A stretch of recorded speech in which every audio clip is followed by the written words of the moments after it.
Gemini said. The photography and cinema industries are currently standing on the precipice of what might be the most significant technological shift since the transition from film to digital. For years, the professional camera market was a predictable three-horse race between Canon, Sony, and Nikon, each incrementing their flagship models with slightly faster burst rates or marginally better autofocus. However, the recent flood of leaks surrounding the Nikon Z9 II suggests that the era of incremental updates is officially over. This isn't just a follow-up to the highly successful Z9, it is the physical manifestation of Nikon's aggressive acquisition of RED Digital Cinema. The implications of this merger are starting to bleed into the leaked specifications of the Z9 II, and if even half of these rumors are true, Nikon is about to move the goalposts so far that the competition might need years to catch up.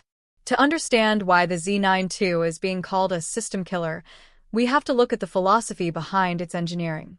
While Sony recently captured headlines with a global shutter in the A9 III, Nikon appears to be taking a more balanced, high-fidelity approach. The leaked sensor for the Z9 II is a 46-megapixel, hyperstacked CMOS. Instead of moving to a global shutter, which traditionally struggles with base ISO performance and dynamic range due to its complex pixel architecture, Nikon has reportedly developed a sensor with a readout speed 3.5 times faster than the original Z9. This allows for an unprecedented electronic flash sync speed of 1/720th of a second. This is a critical distinction because it offers most of the benefits of a global shutter, no rolling shutter distortion, and high-speed sync capabilities, without the image quality penalties. Photographers are particularly excited about the rumored native ISO 32. In the professional world, a lower base ISO means cleaner shadows and a higher signal-to-noise ratio, effectively giving this full-frame sensor the tonal depth and dynamic range usually reserved for medium-format systems like Hasselblad or Phase 1. The most explosive part of these leaks, however, revolves around the RED DNA being injected into the video capabilities. When Nikon acquired RED, the industry wondered how long it would take for that technology to trickle down. According to internal leaks, the Z9 II will be the first mirrorless camera to support internal 12-bit REDCODE RAW, R3D, recording. This is a massive blow to external recorder manufacturers like Atomos because it puts Hollywood standard compression and color science directly onto a CF Express card. We aren't just talking about high-resolution video, we are talking about 8.3K open-gate recording at 60 frames per second. Open-gate is a buzzword that creators are obsessed with right now because it utilizes the entire 3:2 aspect ratio of the sensor. In an era where a single shoot needs to produce horizontal content for YouTube and vertical content for TikTok and Instagram, OpenGate allows a filmmaker to capture one master shot and crop it for any platform without losing the vertical field of view or sacrificing resolution. This is paired with the rumored inclusion of RED's IPP2 color pipeline, meaning the RED look, famed for its skin tones and highlight roll-off, will be accessible via a simple toggle in the Nikon menu system. Processing all of this data requires a level of computational power we haven't seen in a handheld camera, and that's where the EXPEED engine comes in. This new processor is leaked to be an AI-heavy powerhouse. While current cameras are good at tracking eyes and faces, the Z9 II is rumored to use skeletal analysis and predictive intent algorithms. This means the camera doesn't just see a person, it understands the human form. If a soccer player is running toward the ball and another player moves in front of them, the Z9 II will use its AI to predict where the first player's head will be based on their body trajectory and skeletal posture. It essentially guesses correctly until the subject is visible again. This level of autofocus reliability would make it nearly impossible to miss a shot, even in chaotic sports environments. Beyond autofocus, the EXPEED is what enables the staggering burst rates being whispered about in the forums. We're looking at 60 frames per second in full-resolution RAW. To put that in perspective, that is 60 individual 46-megapixel files being written to the card every single second. For those who need even more speed, a 120 frames per second mode in DX crop is expected, which basically turns the camera into a high-speed cinema rig that can capture stills. The hardware refinements are equally focused on the high-end professional.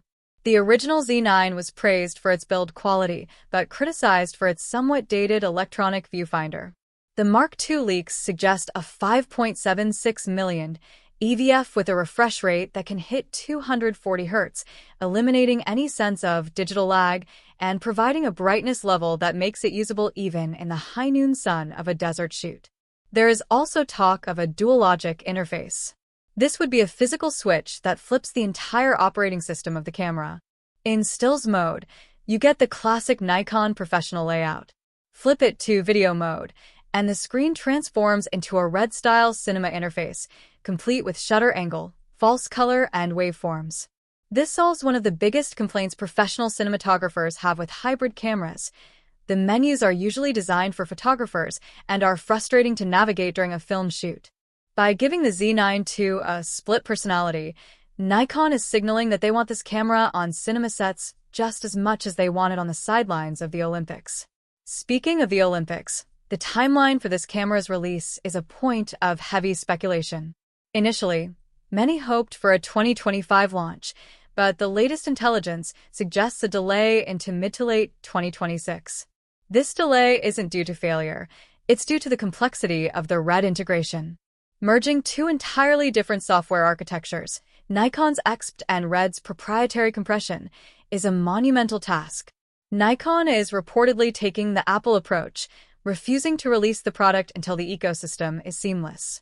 They are aiming for a massive rollout during the 2026 FIFA World Cup, using the world's biggest sporting stage to prove that their hyper-stacked sensor can outperform Sony's global shutter in real-world conditions.